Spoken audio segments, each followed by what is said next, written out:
J'ai étudié à McGill en Cultural Studies, qui est un bac en anglais. Puis en fait, j'ai pris ça parce que c'était vraiment comme pour approfondir ma culture générale. Puis je savais pas exactement, je savais que je voulais aller en com, mais je savais pas exactement qu'est-ce que je voulais faire à ce moment-là. Donc j'ai fait ça. Puis après ça, j'ai fait un échange d'1 an en Angleterre en Broadcast Journalism and Communication. J'aimais beaucoup voyager, puis je trouvais pas qu'est-ce que je voulais faire ici. Fait que je suis partie faire un stage d'1 mois au Honduras, dans un journal. Finalement, je suis restée là-bas pendant 1 an, puis j'ai travaillé là-bas, puis je suis allée travailler dans un magazine. Quand je suis revenue au Québec, ben là, je regardais des... C'est vraiment drôle parce que je regardais les émissions Canal Évasion, puis là, à la fin des émissions que j'aimais, je voyais c'est quoi les boîtes de prod, puis là, je les cherchais dans le bottin, puis je les appelais.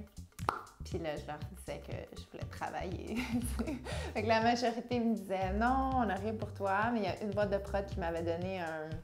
Il m'avait dit « Ouais, est-ce qu'on aurait besoin de quelqu'un pour couvrir du cyclisme? » Genre, je suis à peine capable d'être sur une bicyclette, là, tu sais. Fait que j'étais comme « Oh my God, cyclisme, tu connais ça? » Je suis comme « Ouais, pas de trouble. » Puis par la suite, j'ai travaillé avec cette boîte-là pendant environ 3 ans. On a fait plusieurs projets ensemble. On a tourné un documentaire en Afrique, au Bénin, au Burkina Faso. Puis petit à petit, tu sais, j'ai commencé à faire un démo avec ça. Mais ce qui m'a vraiment lancée, c'est un contrat que j'ai eu, je pense que c'était en 2008 ou 2009 avec Tourisme Montréal pour, en fait, avec Sidley pour Tourisme Montréal.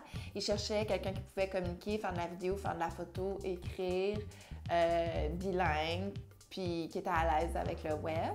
Puis là, ben, au fur et à mesure, il y avait des médias plus traditionnels du côté de TVA, de Québécois, qui, eux, cherchaient à avoir des gens qui connaissaient les nouveaux médias.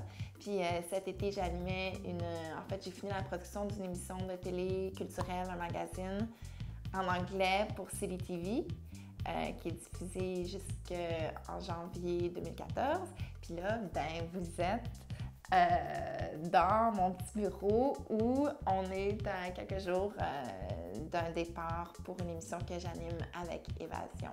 En fait, le concept du show, c'est que je me promène juste avec mon téléphone cellulaire et puis je fais appel à ma communauté, à Twitter, à Facebook, je rencontre des gens sur Instagram, puis je vois c'est quoi leurs suggestions, où est-ce qu'ils veulent que j'aille, ou même souvent je vais les rencontrer.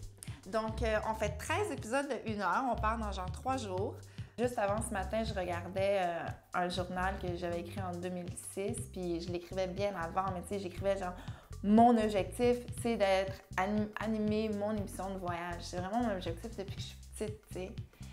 Mais je pense que si je suis rendue là puis que ça se passe, c'est parce que j'ai fait mes devoirs, c'est parce que j'ai pas arrêté de cogner aux portes. J'ai eu des moments où est-ce que j'étais complètement découragée, là. Tu sais, j'en ai passé des soirées à brailler chez nous, puis il n'y a personne qui veut me donner mon émission. Mais je me suis jamais arrêtée là. Tu sais, je suis passée par-dessus, puis j'ai continué, puis j'ai foncé. Je pense que l'importance d'avoir un réseau, je commence à la réaliser vraiment maintenant. T'sais, avant, il y a plein de gens dans mon réseau, puis je pensais pas à leur demander des trucs, tu sais. Puis là, avec l'émission, je suis comme « My God, j'ai besoin de musique, j'ai besoin de linge, j'ai besoin de ci, j'ai besoin de ça. » Fait que là, je vais, puis je demande aux gens qui sont dans mon réseau, tu sais.